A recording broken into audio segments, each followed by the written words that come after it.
लोकशाहीचा बुलंद आवाज, रिपब्लिकन वार्ता महाराष्ट्र। अनुसूचित जमातीच्या विद्यार्थ्यांना पदभरतीत होणाऱ्या अन्यायाविरोधात माजी सेवानिवृत्त अधिकारी यांनी उपोषण मंडपाला भेट देऊन शासन विरोधात आक्रोश व्यक्त करण्यात आला। पुसद तहसील कार्यालयासमोर मागील 16 ऑगस्टपासून सुरू असलेल्या साखळी उपोषणातील विद्यार्थ्यांच्या न्याय मागण्यांना पाठिंबा देत सेवानिवृत्त माजी डेप्युटी आयुक्त संभाजी सरकुंडे, सेवानिवृत्त शिक्षणाधिकारी रंगरावजी काळे यांनी संविधान मार्गाने विद्यार्थ्यांच्या मागण्यांसाठी उपोषण मंडपात येऊन आक्रोश व्यक्त केला। जर संविधान मार्गाने मागण्या मान्य होत नसतील तर रस्त्यावरील लढाईचा मार्ग पत्करावा लागेल असा आक्रोश व्यक्त करण्यात आला। विद्यार्थ्यांच्या प्रमुख मागण्यांमध्ये जात पडताळणी, प्रलंबित प्रकरणांना शासन निर्णय 2019 प्रमाणे सशर्त मान्यता, कंडिशनल व्हॅलिडिटी द्यावी, रिक्त पदांची तातडीने भरती करावी, तसेच सार्वजनिक बांधकाम विभाग व आदिवासी विकास विभागातील हजारो रिक्त पदे तात्काळ भरण्यात यावी इत्यादी मागण्या करण्यात आल्या।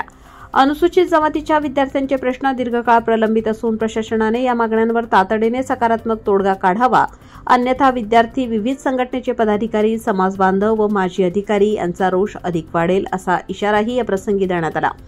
यावेळी माजी डेप्युटी आयुक्त संभाजीराव सरकुंडे, माजी शिक्षणाधिकारी रंगराव काळे, संभाजी सरकुंडे, गणपत गव्हाळे, राजू अण्णा वाकडे, विजय बाबर, देविदास डाखोरे इत्यादींची उपस्थिती होती। शिवाजी महाराज की जय, डॉक्टर बाबासाहेब आंबेडकर की जय। विशेष भरती झालीच पाहिजे, विशेष भरती झालीच पाहिजे, विशेष भरती आमच्या हक्काची नाही कुणाच्या बापाची, विशेष भरती आमच्या हक्काची नाही कुणाच्या बापाची। अशी कशी होत नाही झाल्याशिवाय राहत नाही, अशी कशी होत नाही झाल्याशिवाय राहत नाही। मी आशिष वाघमारे। आज 16 ऑगस्ट 2025 पासून आम्ही सर्व विद्यार्थी इथे तहसील कार्यालयासमोर उपोषणाला बसलेलो आहोत। याचं कारण म्हणजे 6 जुलै 2017चा सर्वोच्च न्यायालयाचा निकाल आहे। विशेष पदभरती म्हणजे सर्वोच्च न्यायालयाचा निकाल काय आहे की जे बोगस विद्यार्थी, जे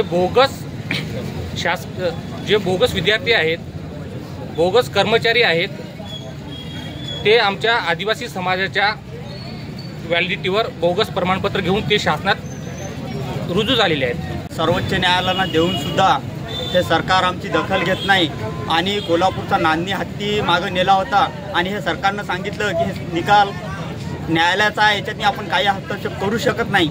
आणि हा सुद्धा निकाल न्यायालयाचा असून सुद्धा आम्हाला 5-5, 7-7 वर्ष जर न्याय भेटत नसेल तर न्याय कुठं मागायचा। आदिवासी समाजाचे 25 आमदार विधानसभेत आहेत आणि आमचा मुद्दा लावायला सुद्धा देखील तयार नाही। का बरं? का ते बोगस आदिवासी आहेत म्हणून मुद्दा लावत नसेल, कदाचित त्यांची व्हॅलिडिटी बोगस असेल, ते असेल कारण, नाही तर कुठल्या तरी राजकीय पातळीवर त्याच्यावर दबाव येत असेल। जर सरकार करत असेल तर आम्ही न्याय मागायचा कुठे? न्याय देवताचा निकाल आहे आणि हे मीडिया तुम्ही मायबाप आमचे आहेत, हा मायबाप तुम्ही नसता तर सरकारपर्यंत कदाचित आवाज पोहोचलाही नसता आणि सर्वसामान्य गोरगरिबाचा आवाज कधीही सरकारनं दाबला असता। हे तुमच्यामुळे जे आत्तापर्यंत जे बातम्या जातात किंवा हे जातात तेव्हा सरकारला कुठेतरी दखल घ्यावं लागते आणि हा विषय म्हणजे हक्काचा आहे ना, भीक मागत नाही आम्ही। सर्वोच्च न्यायालयाचा निकाल असून सुद्धा आम्हाला जर न्याय मिळत नसेल आणि विशेष बाब म्हणजे इथं काय आंदोलन करत आहे तर हा राज्यमंत्री किंवा कुठल्या मंत्र्याची मुलं नाही आहे, हे गरीब कष्टकरी शेतकऱ्याची किंवा सर्वसामान्य लोकांची मुलं आहेत।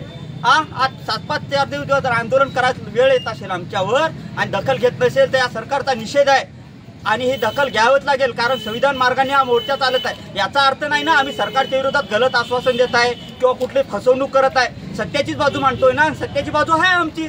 दखल तरी पण तुम्ही दखल घेत नाही म्हणजे काय चालू काय? देवेंद्र फडणवीस 2019च्या ठिकाणी म्हणतात की आदिवासीची 12,500 विशेष पद भरती आहे आम्ही करू आणि आम्ही तुमच्या पाठीमागे राहू। मग तुम्ही जर आश्वासन देऊन जर पाठीमागे राहत म्हणत असाल, राज्याचे मुख्यमंत्री म्हणतात आता तर सत्ता तुम्ही आहा ना, तेव्हा तुम्ही होतात, तरी पण तुम्ही म्हणत होता की विलक्षण आले की आम्ही तुम्हाला न्याय देऊ, आतापर्यंत न्याय नाही देऊ शकत।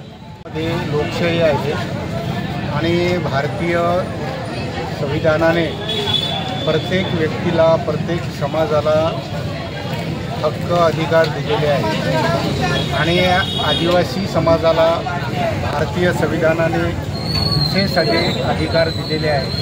परंतु हे सरकार कुठल्याही प्रकारचे आदिवासीच्या अधिकार हक्काची अंमलबजावणी करत नाही, त्यामुळे आदिवासीच्या मनामध्ये असंतोष पसरलेला आहे आणि जोपर्यंत विशेष भरती 12,520 लोकांची होणार नाही तोपर्यंत आता यवतमाळ जिल्ह्यातीलच नव्हे तर संपूर्ण महाराष्ट्रामध्ये याचे खतखत असंतोष पसरत आहे आणि काही दिवसामध्येच जर यावर उपाययोजना आदिवासी मंत्री, राज्यमंत्री, मुख्यमंत्री यांनी घ्यावे अशी आमची मनापासून अपेक्षा आहे।